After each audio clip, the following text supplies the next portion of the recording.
Uma boa noite a todos vocês que hoje participam conosco do nosso quarto e último pilar da reforma. Hoje nós vamos falar sobre somente Cristo e nós assim encerramos essa série Conversando com Deus, com o nosso último convidado, o pastor Marcos. Depois ele vai se apresentar. E eu gostaria, no primeiro momento, saudar a cada um de nós com as palavras do salmista, Salmo 18, 31. Somente Deus é a nossa rocha. E 1 Coríntios 3, 11. Deus já pôs Jesus Cristo como único alicerce, e nenhum outro alicerce pode ser colocado. Com essas palavras que possamos iniciar este momento de encontro, com a presença e sob a graça do nosso Senhor Deus, que é Pai, Filho e Espírito Santo. Amém. Eu agora passo as palavras para o pastor Marcos, ele faz então a sua apresentação e segue com o tema. Bem-vindo, pastor Marcos, entre nós.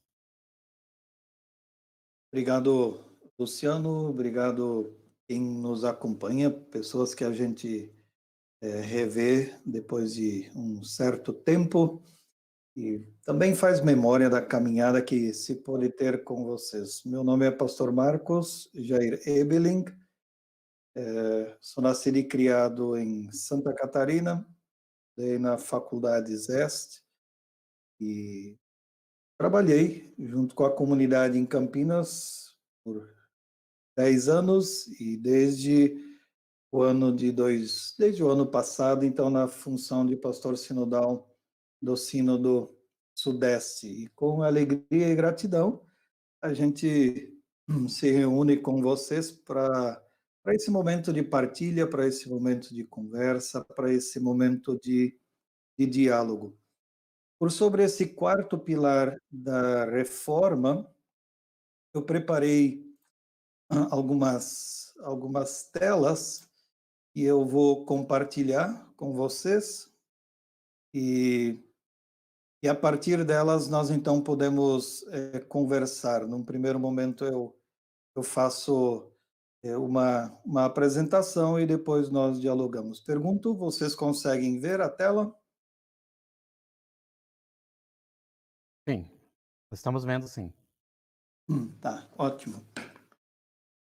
Somente Cristo, este é o tema, e eu trago como palavra de acolhida inicial, então, o texto de Atos 4:12, e não há salvação em nenhum outro, porque abaixo do céu não existe nenhum outro nome dado entre os homens, pelo qual importa que sejamos salvos. E abaixo uma imagem bastante clássica do movimento da Reforma. À direita, nós temos a representação de Martim Lutero, ele por sobre o púlpito, na comunidade, no ofício de pregação da palavra, e do lado esquerdo nós temos a comunidade reunida, essa que ouve a palavra que é pregada. E ao centro, Cristo como referência única de nossa fé. Então, a função da pessoa que faz a pregação num determinado culto, partilha a palavra, tem a tarefa de apontar para Cristo, e a comunidade tem a tarefa não de olhar para o pregador ou a pregadora, mas também de olhar para Cristo. Então, quem fala, fala apontando para Cristo, e quem ouve, ouve a partir de Cristo. Então, essa imagem, ela nos ajuda a dar um foco, assim, bastante claro e bastante bonito, eu diria, também daquilo que é o propósito central desse quarto pilar que vocês estão estudando. O movimento da reforma, o movimento da redescoberta do Evangelho, o movimento do chegar ao original ou à vontade primeira da manifestação de Deus em relação a seus filhos e suas filhas. Eu trago essa imagem como um exemplo do que eu quero dizer. A busca pela vontade primeira de Deus em relação aos seres humanos, ela pode ser comparada ao trabalho de restauro de uma casa. Uma casa ou um templo é construído, passam-se cerca de 15 anos e então faz-se nessa casa uma reforma. Também uma pintura das paredes. Passam-se mais 15 anos e uma outra pintura é necessária. Mais 15 anos e mais uma pintura. Assim, depois de 10 pinturas, ou seja, cerca de 150 anos, alguém então vem e pergunta: qual era mesmo a cor original desse templo? A geração que o construiu não está mais aí. Como descobrir?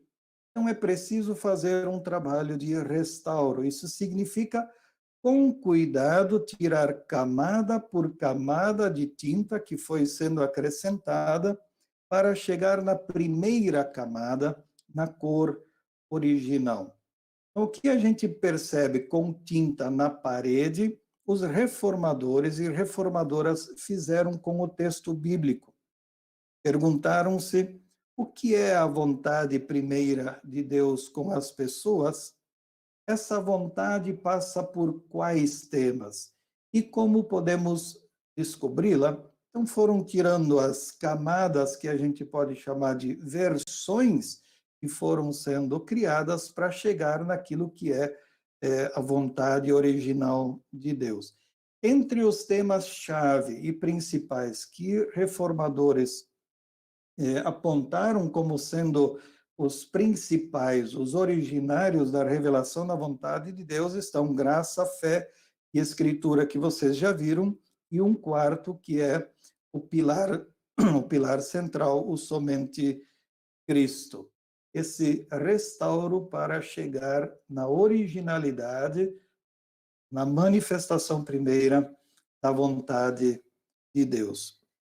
Eu proponho fazer com vocês assim uma caminhada e ela quer ser uma caminhada que contempla a reflexão, a meditação e também a oração. Existe uma dinâmica de leitura do texto bíblico que chama-se de leitura orante da Bíblia. Eu não vou fazer uso de todas as prerrogativas dessa dinâmica, mas eu vou fazer um breve comentário sobre um determinado tema, compartilho um texto bíblico que é fundamento desse tema, e aí nós silenciamos. Silenciamos olhando para o texto bíblico, meditando o texto bíblico e fazendo a nossa oração especificamente por sobre esse tema. A palavra faz a gente silenciar. E quando nós silenciamos, Deus pode falar a nós. A fala de Deus, ela então pode nos impulsionar para o testemunho da vida. De forma prática, então, queremos assim proceder. Somente Cristo. O objetivo da reforma, nessa busca pelo amor primeiro de Deus, foi responder a algumas perguntas. Como posso ser salvo? Como posso livrar-me da perdição eterna? Como posso obter o perdão de Deus? Como obter a comunhão com Deus? Quem intercede por mim e por nós junto a Deus? O que Deus espera de mim, de nós, nessa vida? Como resposta para essas perguntas, acima, a igreja da época tinha uma resposta clássica, que era dizer para as pessoas, quando assim era questionada: faça o melhor que podes fazer e Deus graciosamente fará o resto por ti. Ou ela dizia: compre uma indulgência. Quando a moeda tilintar na caixa, a alma salta do purgatório para o céu. Ou ainda ela dizia: invoque o nome das pessoas declaradas santas pela igreja e elas intercederão a Deus por tua alma ou pela alma de alguém querido teu. Ou ainda, reze uma missa, dê a intenção de uma missa, faça um sacrifício, Deus vai gostar do teu esforço para a salvação. Então, um pouco essa ideia básica e clássica de que eu posso fazer algo para a minha salvação. E as pessoas cumpriam com a orientação que recebiam da parte da igreja da época. E elas esforçavam-se muito para isso. Faziam romarias, participavam de missas, praticavam boas obras, compravam indulgências e algumas, assim, mais desesperadas, elas até se mutilavam. E isso pela fé.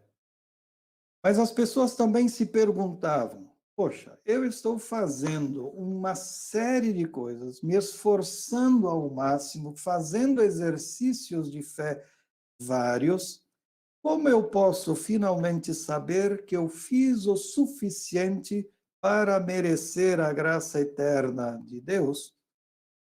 Como eu posso saber que fiz ou dei o melhor de mim se aqui na minha consciência sempre fica algo pulsando, algo me questionando, algo me dizendo, mas você poderia ter feito melhor?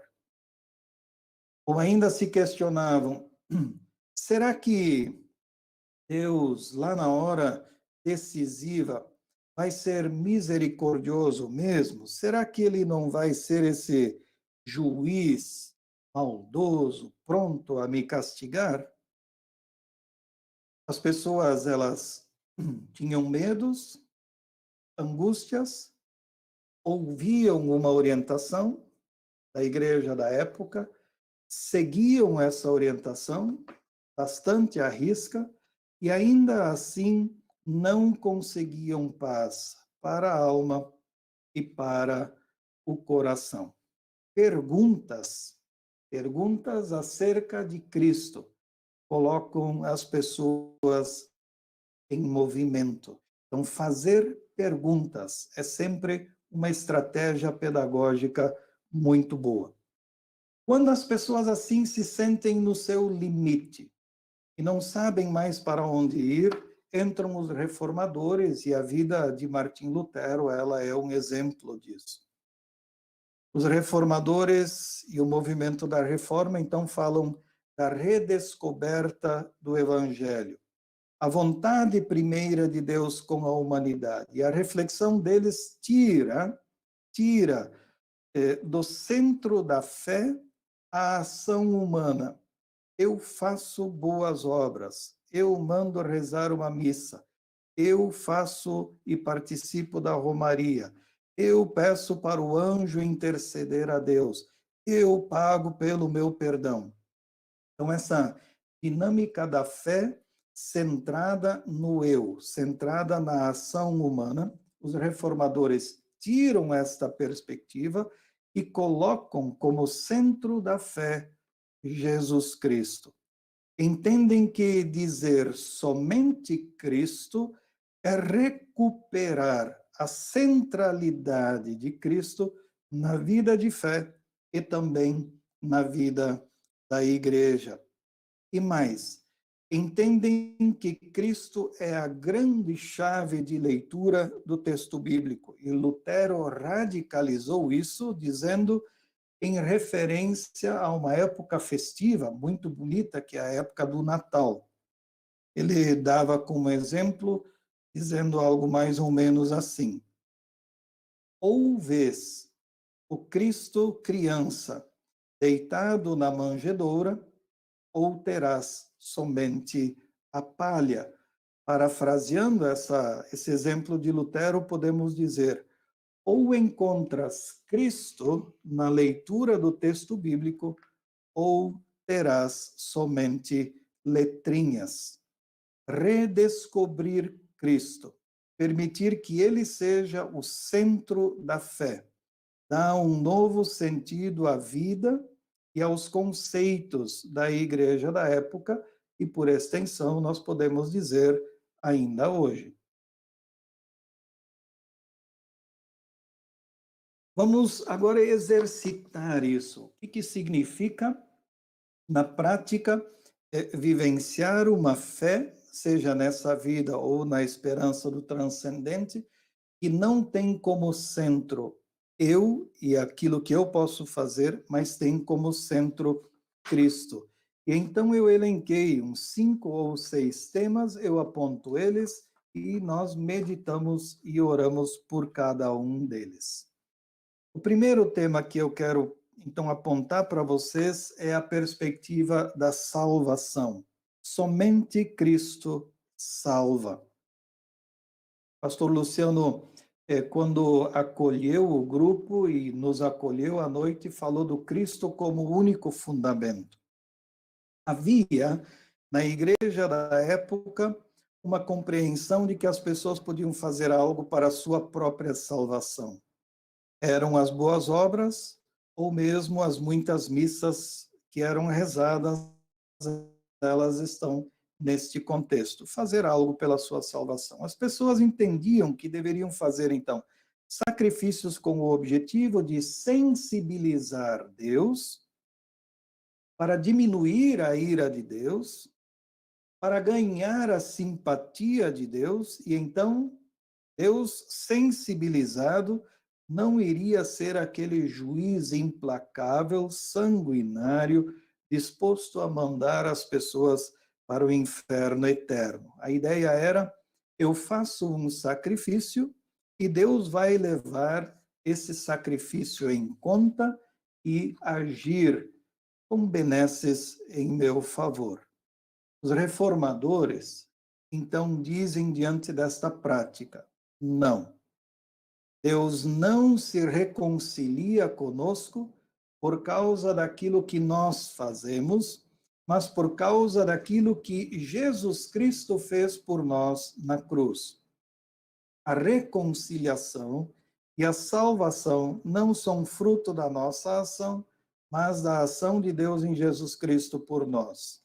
Na cruz, morte e ressurreição de Cristo, na luta de Deus por nós, é que somos justificados, reconciliados com Deus e com as pessoas.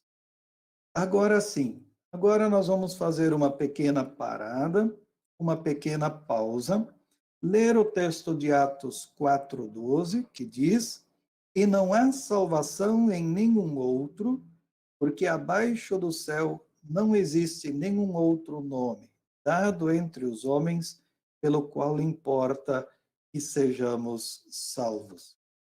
Medite e ore.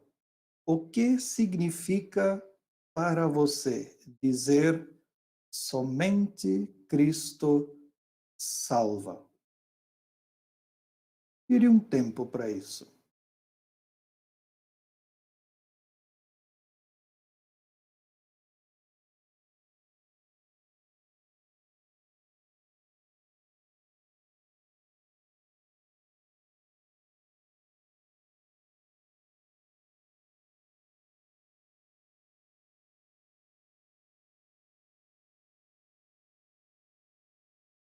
Graças nós te rendemos, Senhor, porque em teu amor nos deste teu Filho Jesus Cristo, fonte e alicerce da salvação.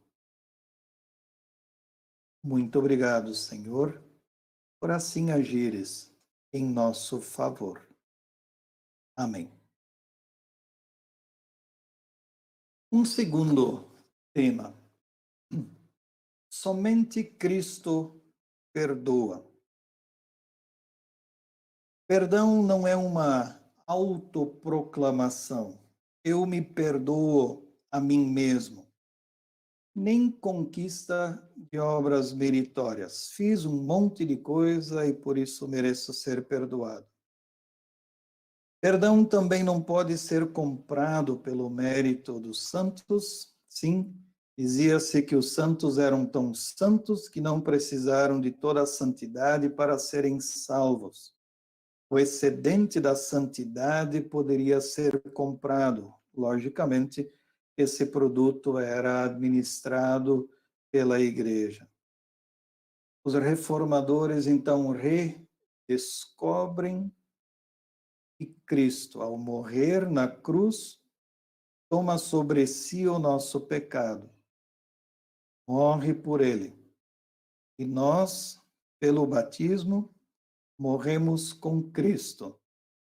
Cristo ressuscita ao terceiro dia e nós, pelo batismo, ressuscitamos com ele.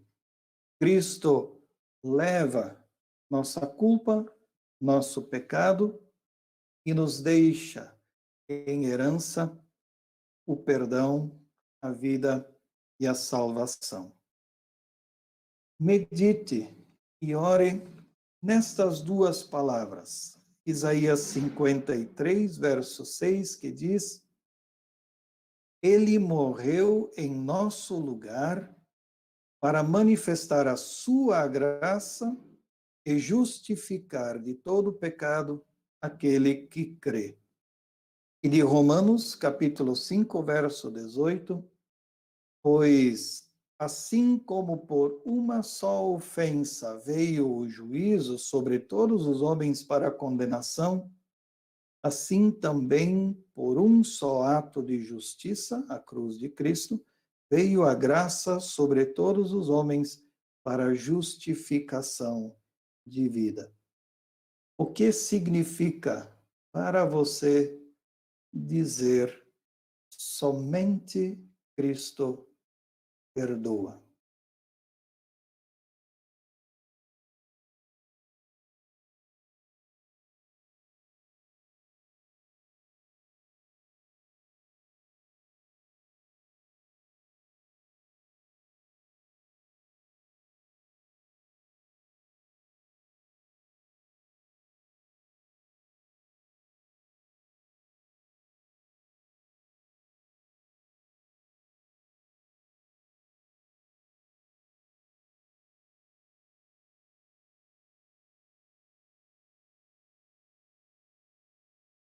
Graças nós te rendemos a Senhor,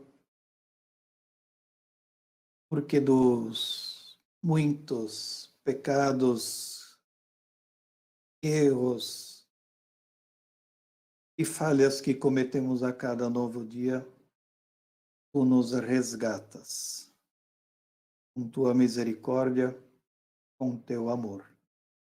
Tu nos tiras da condição de pessoas injustas e nos colocas debaixo da tua justiça. Graças nós te rendemos. Amém. Um terceiro momento. Somente Cristo conduz a comunhão com Deus. Cristo é quem nos reconcilia com Deus. O esforço das pessoas por obter comunhão com Cristo não é possível. Exemplo clássico é a escada que dá ao céu. Uma escada que liga terra e céu. As pessoas de boa obra em boa obra sobem degrau por degrau em direção ao céu. E nessa imagem do esforço que as pessoas fazem para chegar então ao céu, existem também as tentações. E do lado da escada, os demônios ficam tentando as pessoas e fazendo de tudo para afastá-las de Deus. E em vez de avançarem na caminhada, retrocederem alguns degraus. Essa figura clássica do imaginário popular da igreja da época, a reforma, ela derruba e destitui por completo. A reforma destitui esta espiritualidade e reafirma. No batismo, Deus nos acolhe como sendo seu filho e sua filha. Na Santa Ceia, ele nos revigora na fé, fortalece na comunhão e nos prepara para o testemunho diário. Mas a aproximação não acontece, ou a reconciliação não acontece somente com Deus. Em Cristo, e dizer somente Cristo, também nos aproxima ao próximo, a pessoa que está do nosso lado. Somente em Cristo é possível vencer os egoísmos que nos afastam das pessoas, as diferenciações que estabelecemos em relação às outras pessoas e superar os muros que existem, são construídos e alimentados entre as pessoas. Somente Cristo nos aproxima e nos conduz à comunhão com Deus. Mas também somente Cristo nos conduz à comunhão com as outras pessoas. Em 1 Coríntios, no capítulo 1, no verso 9, nós lemos: Deus é fiel, que chamou vocês para que vivam em união com o seu Filho Jesus Cristo, o nosso Senhor. O que isto significa para a tua vida de comunhão com Deus e com as outras pessoas? Medite e ore.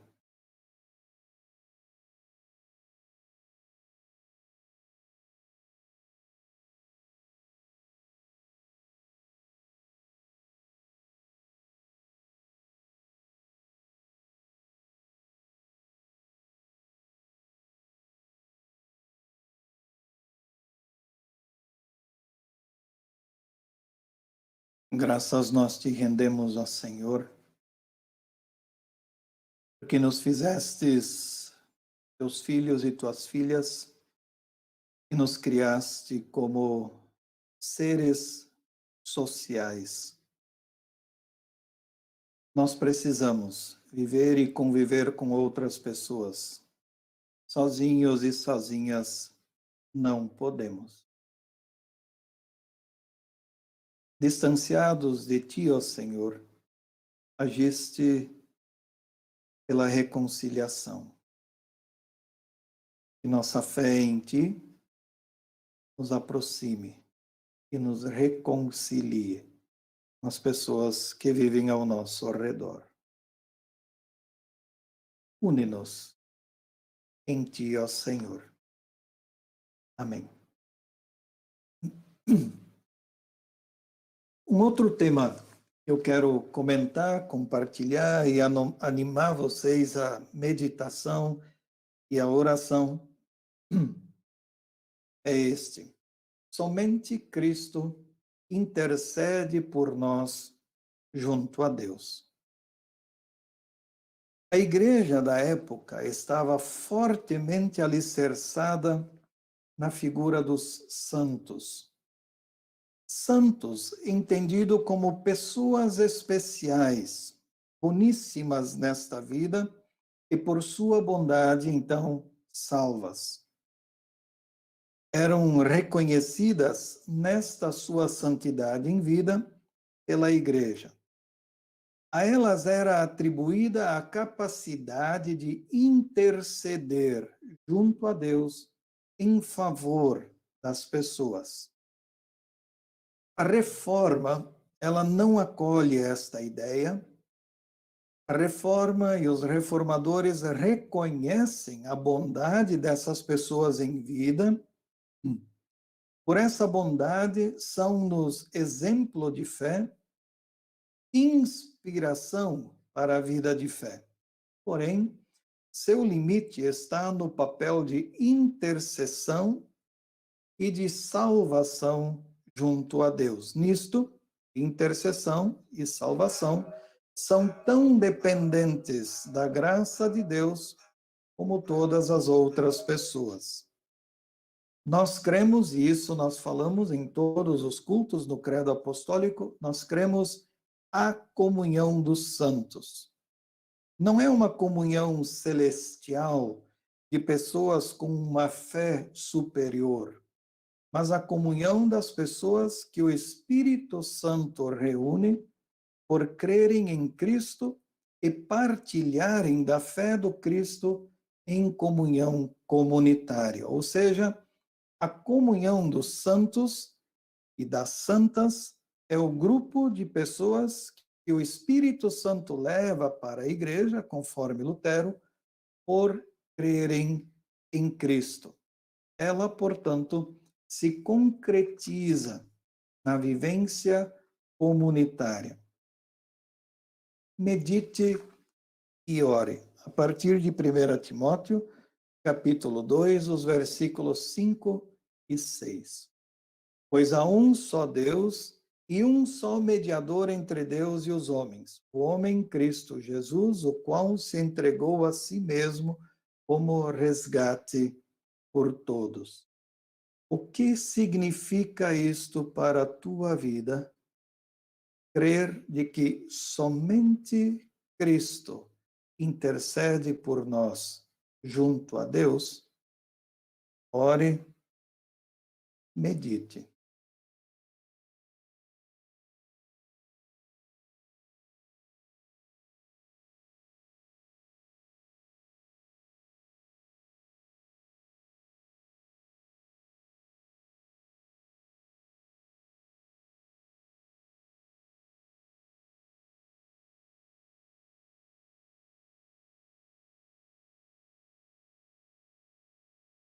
Senhor, nossa fé é frágil, fraca, marcada por dúvidas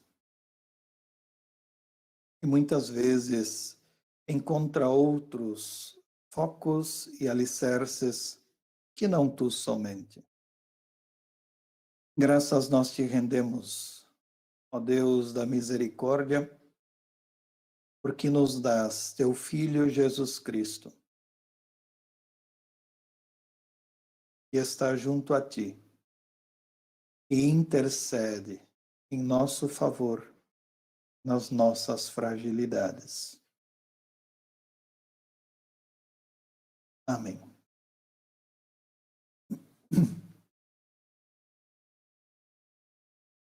Um outro aspecto que eu quero convidar vocês para meditar e orar.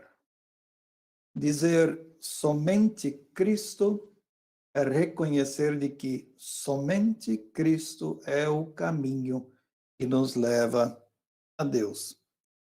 Somente Cristo é o caminho responde à pergunta: como chegar a Deus? Como conhecer a Deus? Somente através de Cristo isto é possível. Deus se revela Salvador na cruz de Cristo. Medite e ore no texto do Evangelho de João, capítulo 14. Disse-lhe Tomé: Senhor, não sabemos para onde vais. Como então podemos saber o caminho? Respondeu Jesus: Eu sou o caminho, a verdade e a vida. Ninguém vem ao Pai a não ser por mim.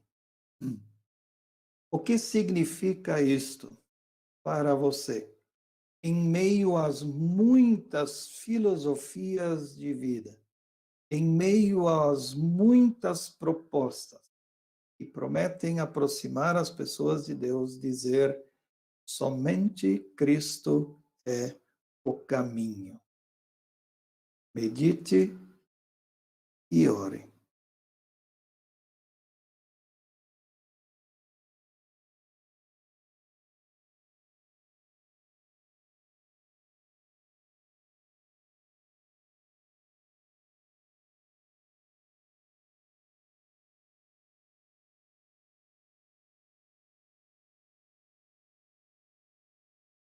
Amado Deus, diante de nós estão muitas propostas, muitas possibilidades, algumas belas, encantadoras e atraentes. E não raro, ó Senhor, elas encantam nossos pensamentos e coração. Então tu vens e nos dizes: Eu sou o caminho. Nos convidas de volta para ti. Muito obrigado, ó Senhor, por assim nos resgatares. Amém. E um último, eu quero apontar não só na dimensão do transcendente, ou seja, para o caminho futuro, para o caminho da eternidade, mas também para o imanente, para dentro desse nosso tempo e também para dentro desse nosso mundo. É falar de Cristo como aquele que nos torna e nos faz ser pessoa cristã, e nos faz ser pessoa cristã melhor a cada dia. Os reformadores chamavam isso de melhorar o estamento cristão, melhorar o ser pessoa cristã. Lutero entende que a pessoa pode crescer na fé.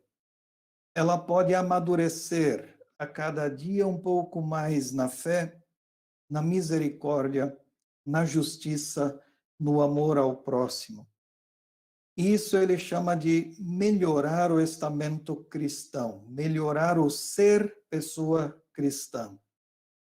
Aqui encontramos a dimensão da responsabilidade da pessoa que crê em Cristo em favor do próximo.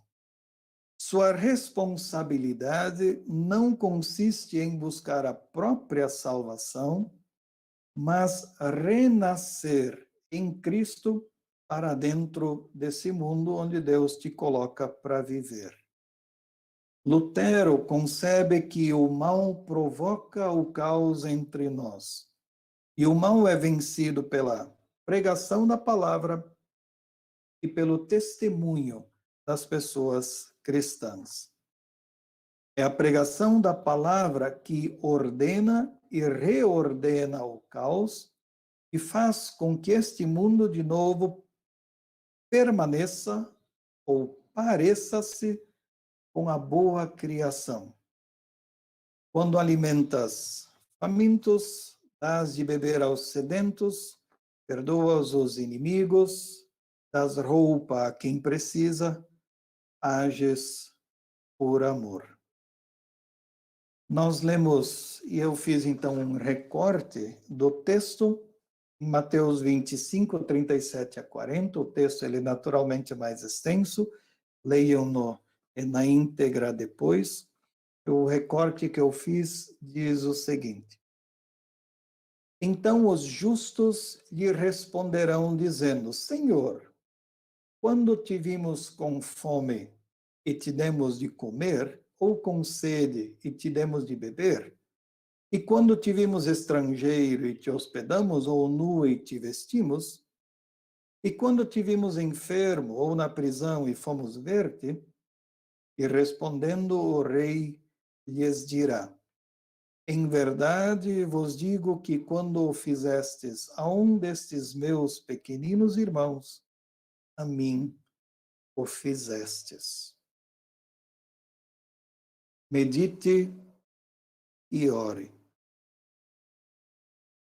Como você é desafiado, desafiada, a partir da fé em Jesus Cristo, a ser cada dia uma pessoa cristã melhor,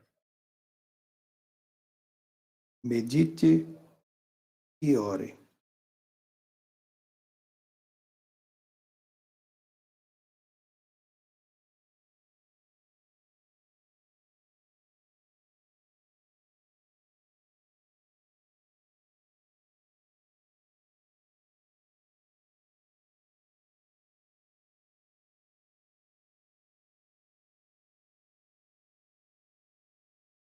Senhor, como pessoas cristãs, queremos servir-te, dar-te o melhor.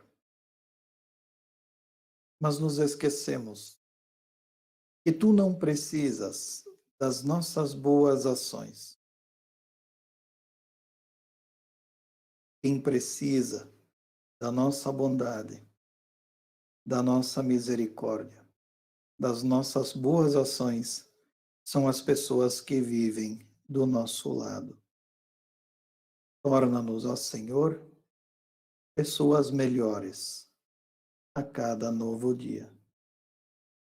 Amém.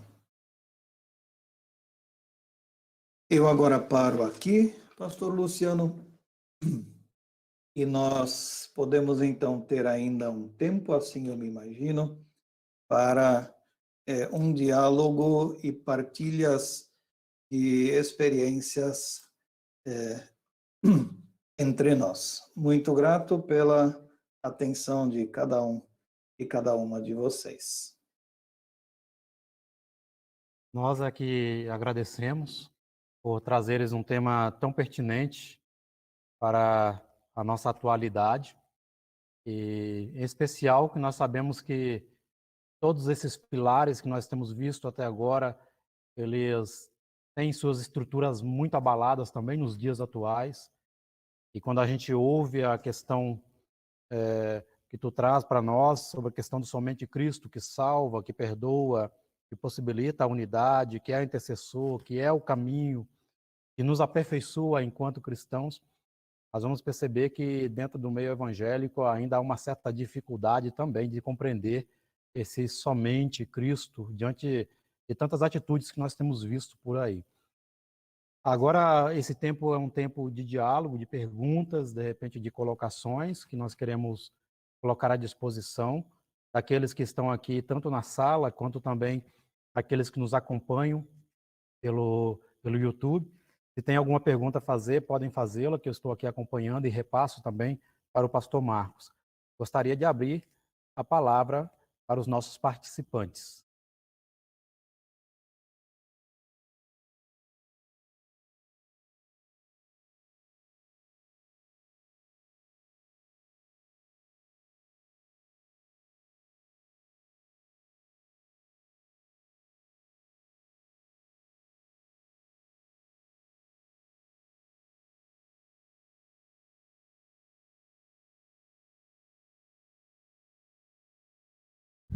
Significa que foi bem explicado.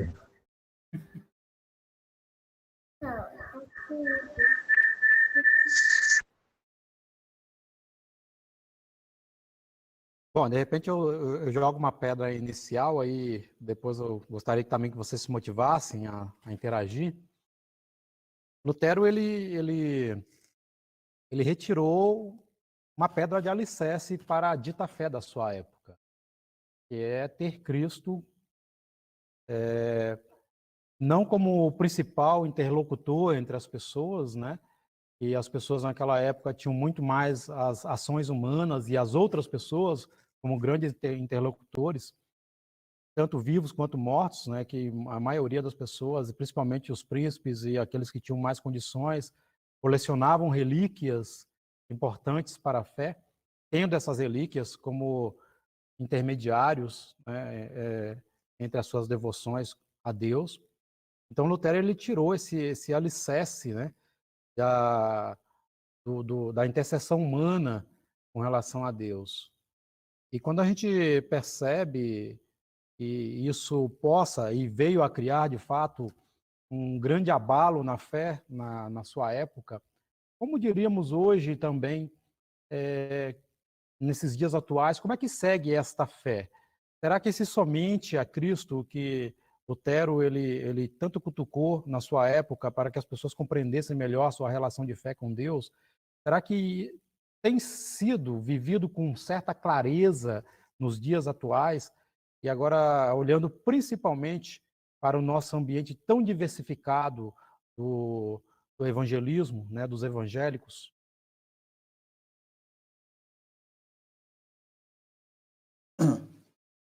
Eu comento, Luciano, e acho muito pertinente a pergunta que você faz e levanta.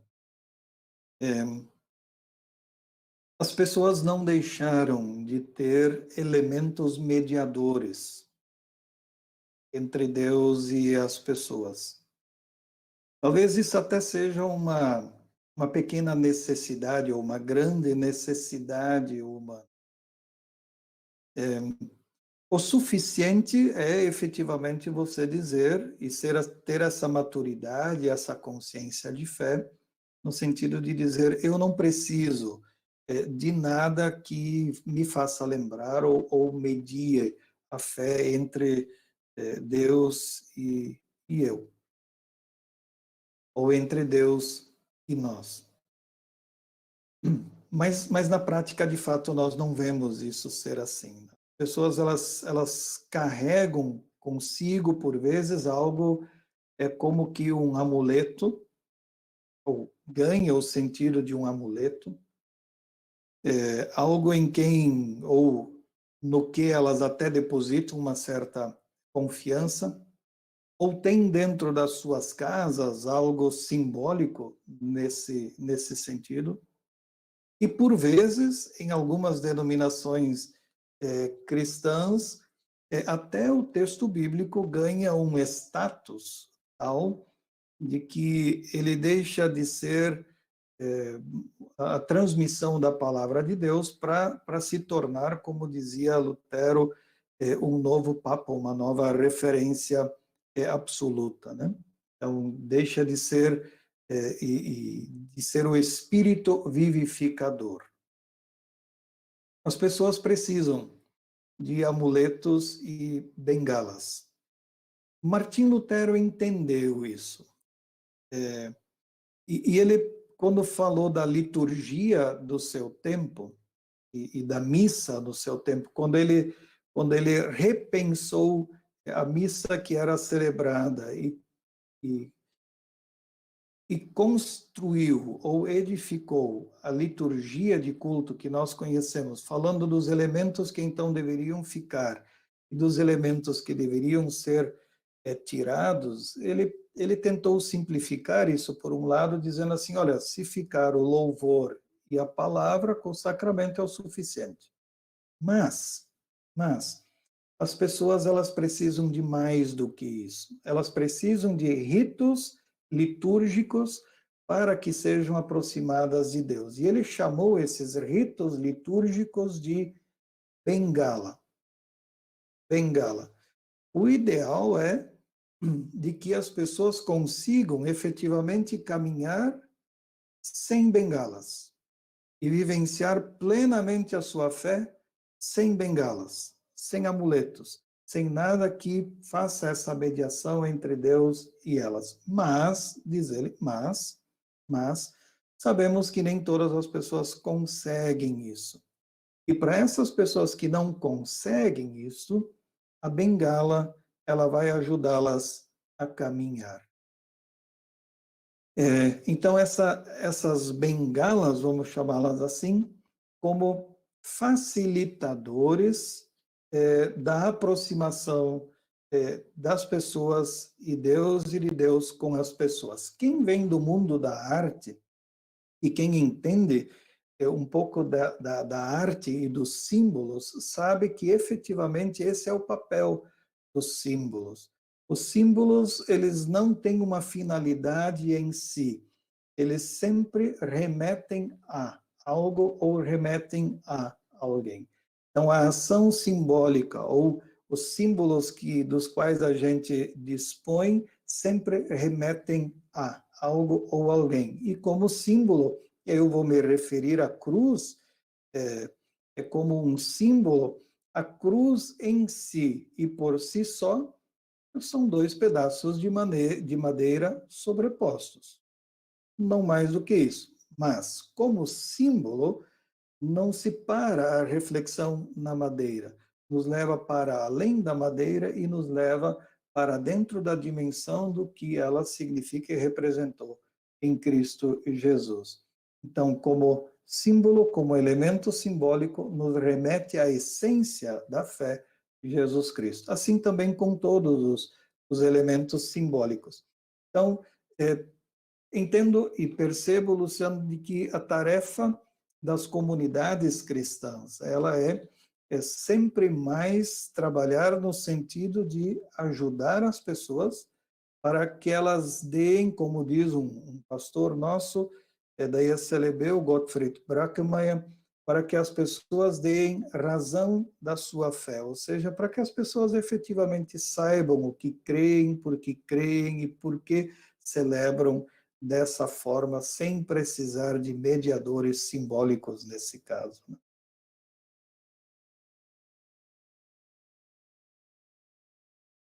Mais alguém quer fazer alguma pergunta, alguma colocação?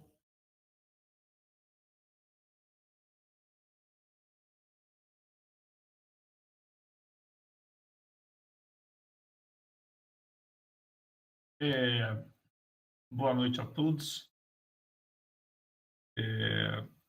Eu tive a felicidade, eu acho que é legal depois vocês também poderem fazer isso, eu terminei de ler a dissertação de mestrado do pastor Marcos essa semana.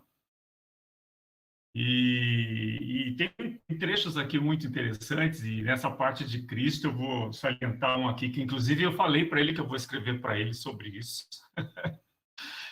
Mas aqui, ele transcreve aqui um trecho que diz: o Pai Celeste nos auxiliou gratuitamente em Cristo, devemos também nós auxiliar o nosso próximo gratuitamente pelo corpo e suas obras, e cada qual tornar-se para o outro como que um Cristo, para que sejamos Cristos um para o outro, e o próprio Cristo esteja em nós, isso é, para que sejamos verdadeiros cristãos. Parece fácil, né? Mas é uma coisa que me alegrou muito de ler e, ao mesmo tempo, é fácil. Né? Se a gente seguir o que Cristo pregou, o que Cristo trouxe para nós, e o que a gente tem de conhecimento através das Escrituras sobre o que ele fez, e a gente tentar ser um pouco de Cristo para o nosso próximo, está feito o nosso papel. Eu acho que também isso aí mistura com diaconia, né? Então, ser cristão e ser o Cristo para o outro é tudo que a diaconia faz. Então, aí eu fico muito alegre, né? De tudo que a nossa comunidade, que o verdadeiro cristão promove e tenta promover para o seu irmão, para que a vida dele seja melhor também, para que a gente, fazendo bem para ele, também é a maneira da gente agradecer o que Deus nos deu. Eu estou entendendo assim que essa é a maneira de ser o cristão e de ter Cristo como principal significado, como principal base, como principal orientação, como norte para a minha vida e para a vida de todos nós. Não sei se eu me fiz entender. Muito, muito, muito bem lembrado, Nelson. Essa é uma citação do próprio Martim Lutero, e ela está no contexto do que a gente pode chamar das boas obras e no contexto da gratidão. Então, nós já comentamos agora à noite de que havia na igreja da época a compreensão de que eu preciso fazer coisas boas para agradar a Deus, e então contar com a benesse, o benefício ou aplacar a ira de Deus e ser assim beneficiado. E os reformadores então dizem: não, Deus de fato não precisa da tua obra, Cristo também não precisa da tua obra, quem precisa da tua obra são as pessoas que estão ao teu redor. Então, o que os reformadores aqui fazem é direcionar tudo aquilo que você pode fazer através do dom gracioso que Deus te deu em favor das outras criaturas pelas quais Cristo também morreu e ressuscitou. Isso está também no contexto da gratidão. Então, Martim Lutero, ele diz algo mais ou menos assim: olha, eu não posso salvar-me a mim mesmo. Eu não posso perdoar-me a mim mesmo. Eu não posso reconciliar-me com Deus e com as outras pessoas por mim mesmo. Eu não consigo fazer isso por mim. Cristo vem, morre, ressuscita e faz isso por mim. E eu só recebo essas dádivas pela fé. Deus, através de Jesus Cristo, faz tudo em meu favor. Qual é a resposta que eu posso dar?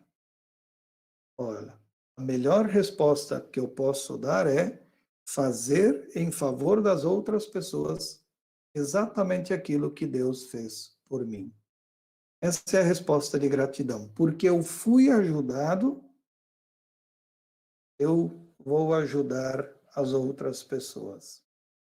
E então ele usa nessa expressão, ser como um Cristo. Cristo morreu por mim, eu deveria estar disposto a morrer pela outra pessoa. Ele radicaliza isso.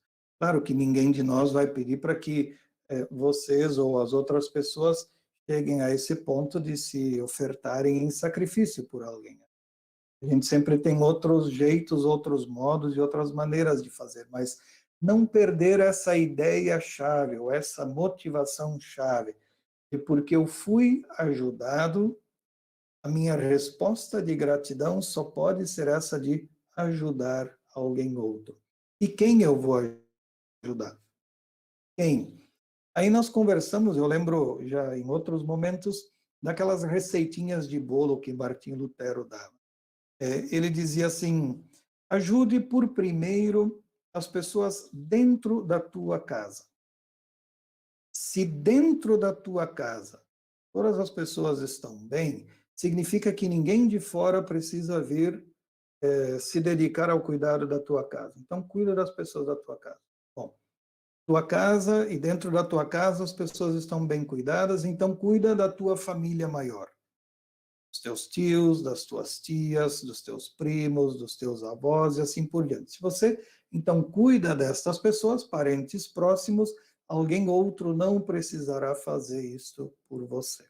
Bom, você cuidou da sua casa, cuidou da família maior, podes ainda mais, cuida da tua vizinhança. Tá? Tua casa está cuidada, tua família maior está cuidada, tua vizinhança está cuidada, e você pode ainda mais, cuida da tua comunidade. Podes ainda mais, cuida da tua cidade. Vai até onde a tua mão alcança. E até onde essa tua mão alcança, faça o melhor que podes fazer. Eu acho isso assim muito simples, acho isso assim extremamente belo, acho isso um chamamento bonito para o cuidado às pessoas que estão ao nosso redor. E a igreja tem isso na sua dinâmica. A igreja tem isso na sua dinâmica do batismo. Lá quando nós somos batizados e batizadas, pais e mães escolhem padrinhos e madrinhas como ajudadores, como testemunhas da fé, como pessoas que por primeiro deveriam ajudar a cuidar dessa criança que vai nascendo. E nós, ao longo da vida, nós perdemos um pouquinho dessa dimensão do cuidado em relação aos nossos afilhados e afilhadas. Por vezes a gente é bastante relapso e eu preciso me colocar nesse grupo também. A gente deixa de exercer o cuidado em relação às pessoas que nos foram confiadas por primeiro. Isso por resposta de gratidão, não por obrigação ou para contar mérito, mas por resposta de gratidão. Deus me ajudou, eu ajudo alguém. Eu quero aproveitar a colocação tanto do Nelson quanto também do pastor Marcos. Me veio à mente que durante essa pandemia, uma pessoa que saiu da nossa igreja, não foi aqui da região, foi da região sul, ela veio a criticar a nossa igreja, porque a igreja dela estava fazendo algumas caridades, né? E ela veio a criticar dizendo assim, aonde está a igreja luterana agora que se diz tanto, né? Há uma certa crítica, muitas vezes, aos luteranos, exatamente por Lutero ter cunhado essa questão da fé como um passo importante para a nossa relação com Deus. E há uma certa crítica de que os luteranos eles vivem com uma fé suspensa, sem muitos frutos, né? Que não há ação, que os luteranos eles são muito espiritualizados, são muito envoltos a si mesmos, são fechados, e os frutos, eles preferem não colocar esses frutos. E aí, nesse sentido, das obras da misericórdia, da diaconia. E aí me recordo que um pastor, que foi pastor dessa pessoa, ele falou assim: olha, os luteranos não precisam colocar placas nas ações diaconais que eles estão fazendo, eles estão aí. Eles estão fazendo e estão colocando os frutos desta fé em evidência, né? Mas não como evidência de colocar placa da igreja, mas em evidência ao nosso Senhor Jesus Cristo, né? E é muito interessante, eu acho que o pastor Marco, ele com muito cuidado trouxe isso de fato, eu senti essa escada inicial que tu disseste, né?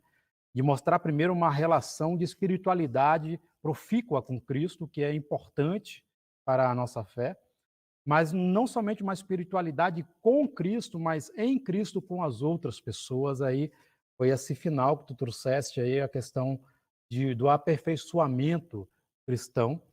Então, aí eu gostaria de aproveitar esta fala que trouxeste aí, até de recomendar para nós a leitura da Liberdade Cristã, né? E é uma suma do pensamento de Lutero que traz muito bem isso aí, e o cristão ele precisa de uma espiritualidade muito sadia com Cristo, para que ele possa, com amor, envolver Cristo e com Cristo, com as outras pessoas, né? E uma dessas linhas, um desses pensamentos, ele não está dentro da vida do cristão, não há uma vida completa com Deus, né? Olha para Deus, mas olha para as pessoas. Ganha a liberdade que vem de Deus, mas o amor tem que ser direcionado ao mundo. Acho que é muito interessante a gente resgatar esse pensamento tão luterano e que muitas vezes nós somos criticados dizendo que nós não temos esta linha de pensamento de uma relação de amor e de frutos desse amor para com o mundo. É muito bem lembrado.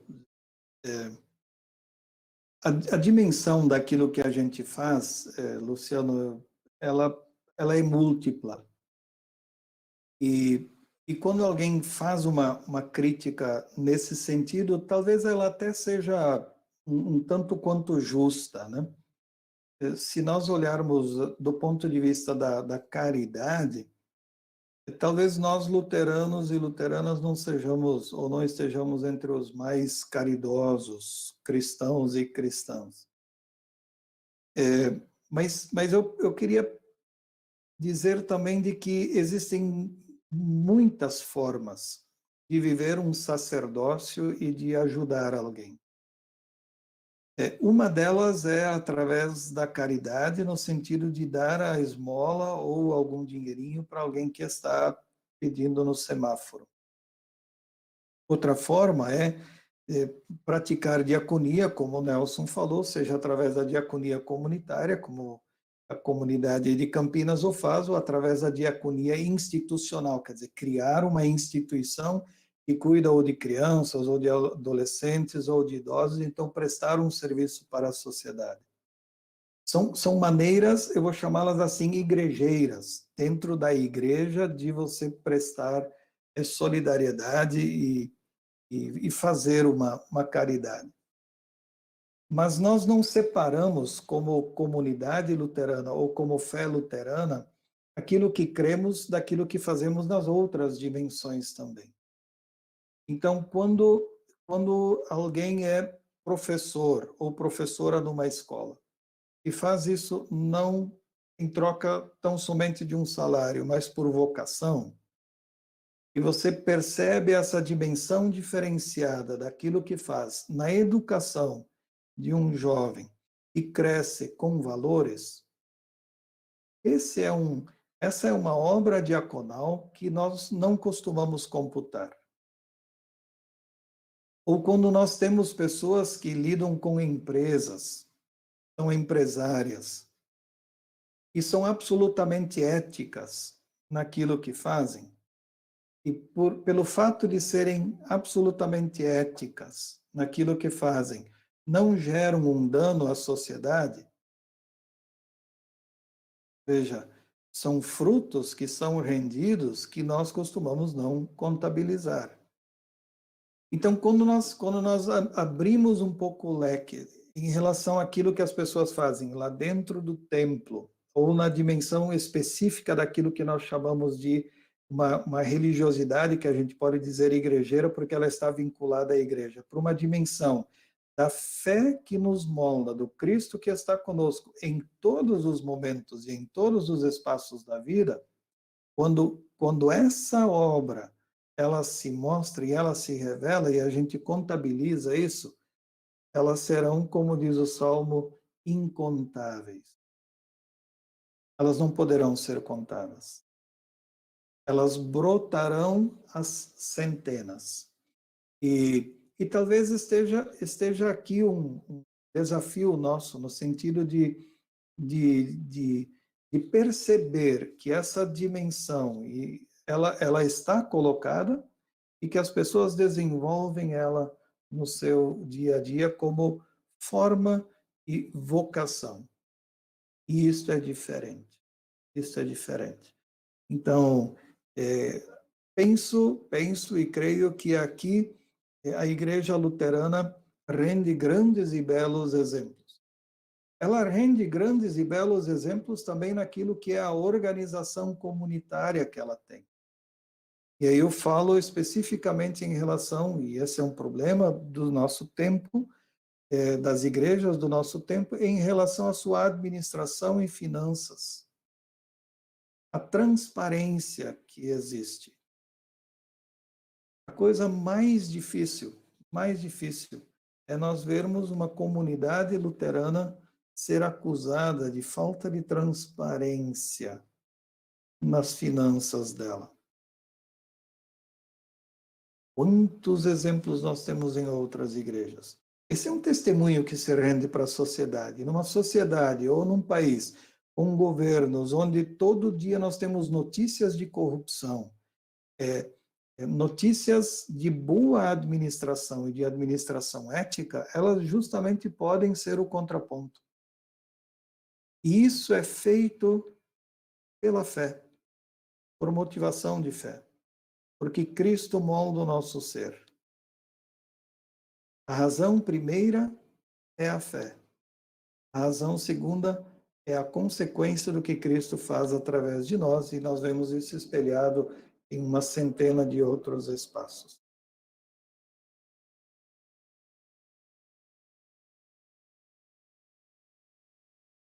Ainda está aberta esse espaço aí para poder fazer perguntas ou colocações?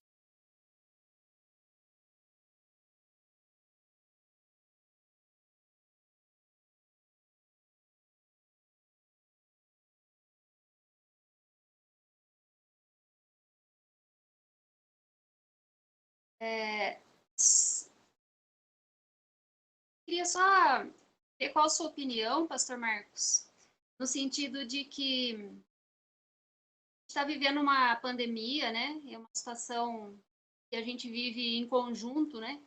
Todo mundo, o mundo todo, tendo de certa forma, uma mesma situação, de formas diferentes. E a gente vê muito mais aqui entre nós, né? Principalmente mais próximos de nós aqui no Brasil, mais pessoas passando dificuldades, né? E a gente viu no início da pandemia muitas pessoas sendo solidárias, né? De uma forma além do que a gente viu. E aí a gente percebe, né? E eu fazendo parte do grupo de diaconia, a gente está mais ou menos... A gente vê, né, que no começo é todo aquele boom, né? Então, e as pessoas ao longo do tempo, isso vai decaindo. Há uns filósofos por aí que dizem que vai voltar a vai ser mais do mesmo, né? E a gente meio que percebe isso. Quando a gente vê as pessoas sofrendo, e hoje muito mais, a gente vê nessas pessoas sofrendo, a gente vê Cristo. Pelo menos no meu ver, assim. Você vê alguém sofrendo, você vê que, né, você percebe ali essa presença parece que Cristo está ali naquela situação. Qual é a sua opinião, assim? Você acha que pós-pandemia a gente vai conseguir ver um pouco mais de Cristo nas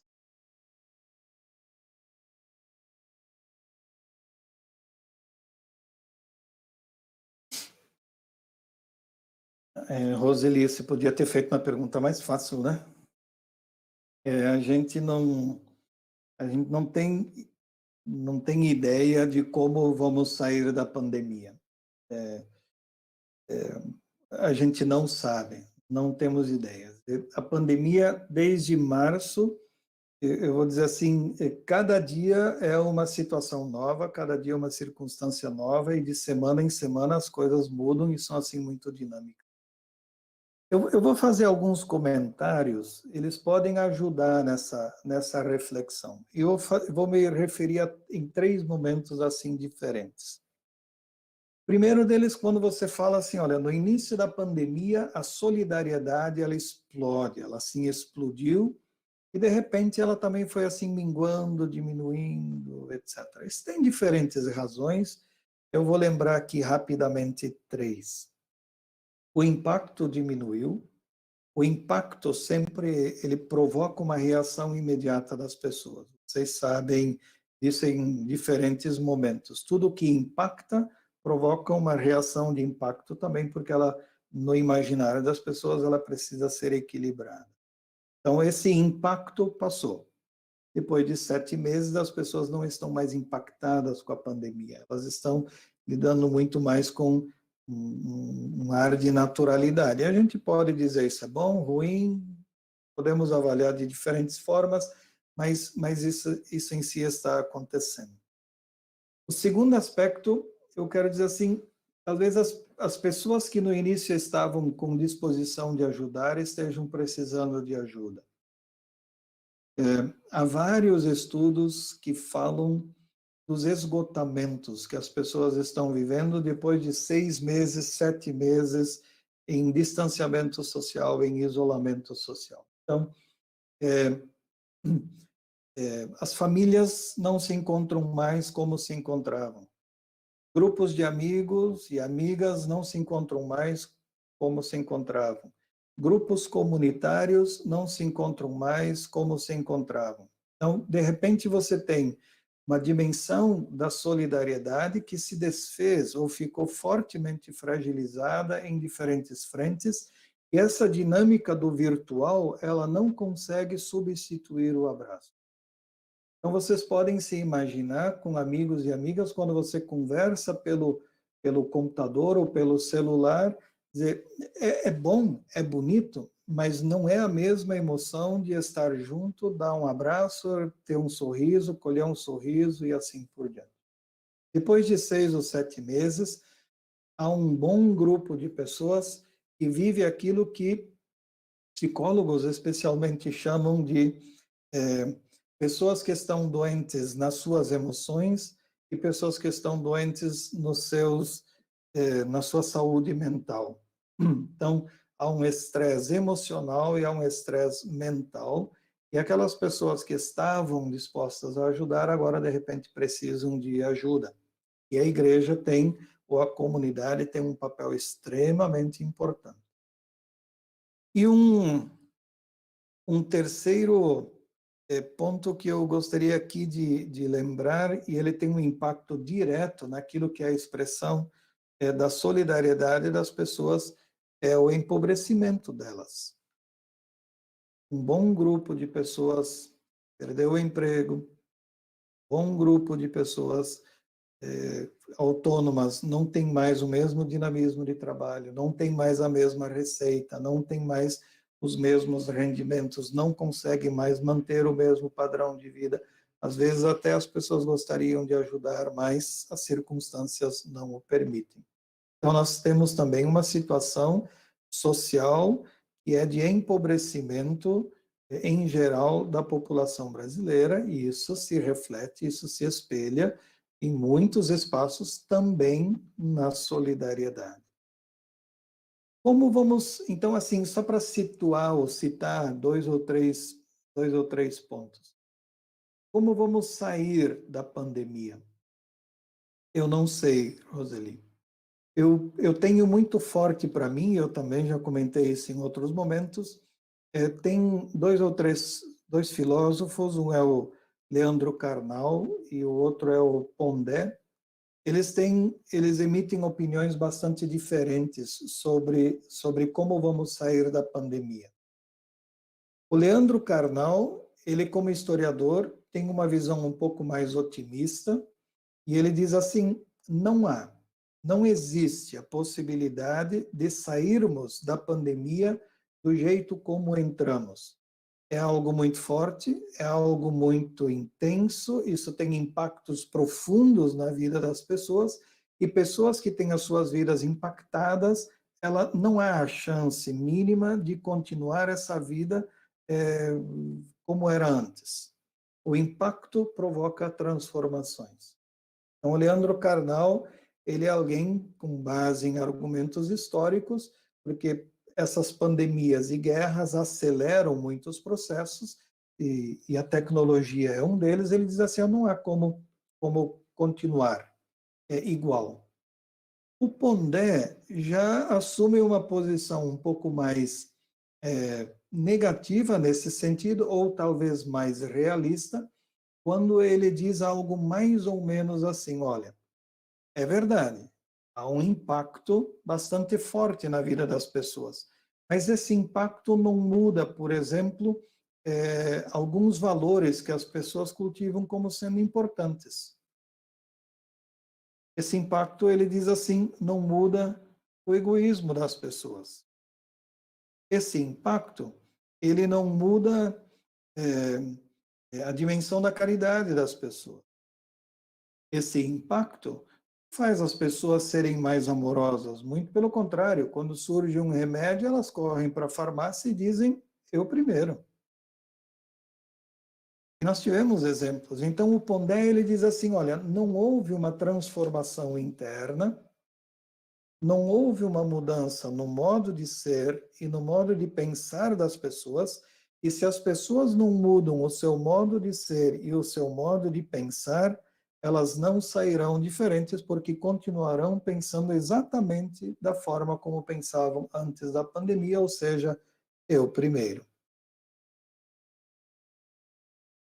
O apóstolo Paulo nos lembra, e Cristo nos lembrou isso em diferentes momentos, e o apóstolo Paulo tem isso a partir de Cristo, de que é extremamente importante transformar mentes. Renovai-vos pela transformação da vossa mente. Romanos.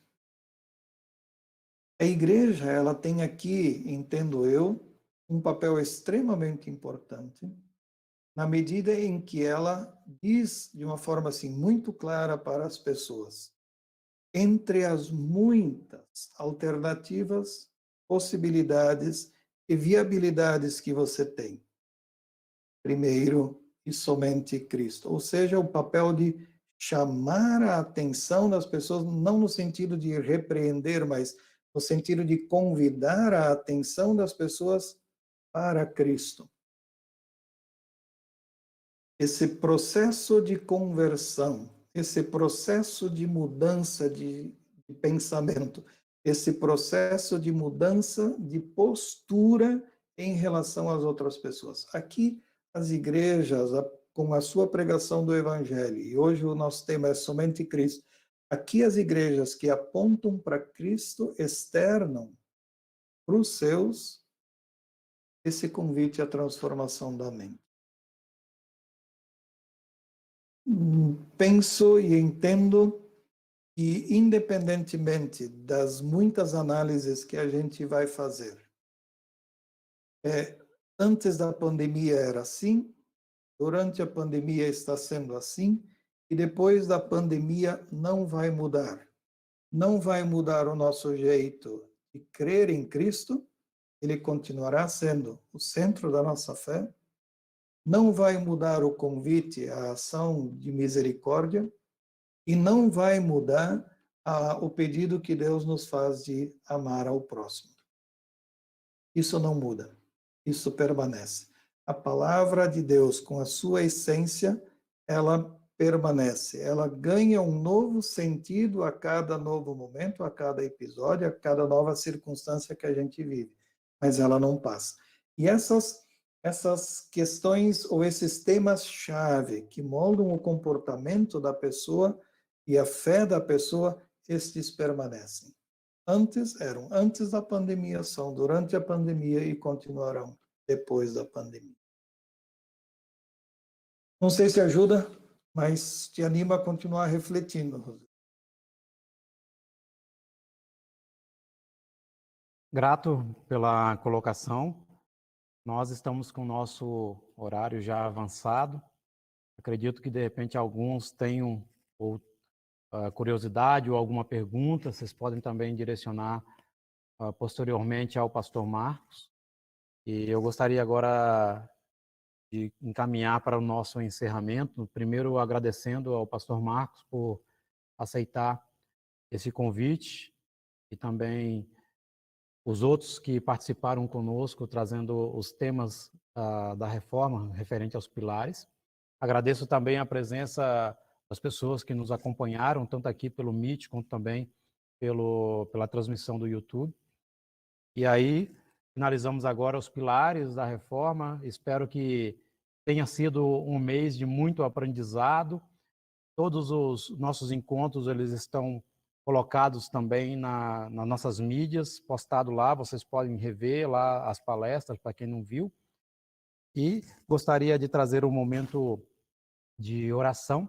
Depois da oração, deixo a palavra para ti, pastor Marco, para o senhor fazer a despedida final, juntamente com o nosso grupo aqui. Vamos fazer um momento de oração? Senhor Deus, nosso Pai, tua bondade e fidelidade são enormes, teus feitos são dignos de louvor.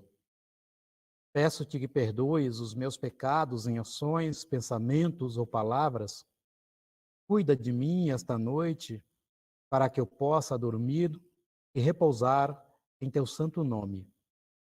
Confio em ti, tu me consolas e acolhes em teus braços. Na escuridão és minha luz e salvação.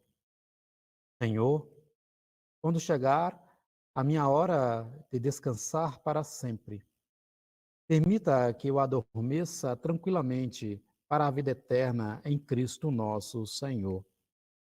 Amém. Gostaria de passar as palavras finais para o pastor Marcos, por favor. Eu vou agradecer a atenção de vocês, a interação de vocês e desejar que vocês tenham um belíssimo tempo da reforma. Dizer, cuidem-se, ainda bem, agora ainda nas casas de vocês, e na medida em que a vida for ganhando um novo dinamismo, recuperem sim esse dinamismo, a vida precisa desse dinamismo, mas não se esqueçam, nós ainda estamos em tempo de pandemia. Cuidados a gente ainda precisa ter. Deus os guarde, hoje e sempre. Amém. Então, vamos receber a bênção de Deus e assim nos despedir. Que a bênção do nosso Deus, Pai Todo-Poderoso, seja conosco hoje e sempre. Que Deus nos acompanhe, abençoe a nossa vida e o nosso lar. Em nome do Pai, e do Filho, e do Espírito Santo. Amém. Uma boa noite para todos vocês. Fiquem com Deus.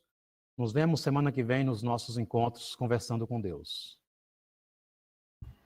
Boa noite. Boa noite. Boa noite. Muito obrigada. Obrigada aí por tudo. Eu aprendi a dar boa noite ou tchau em braille.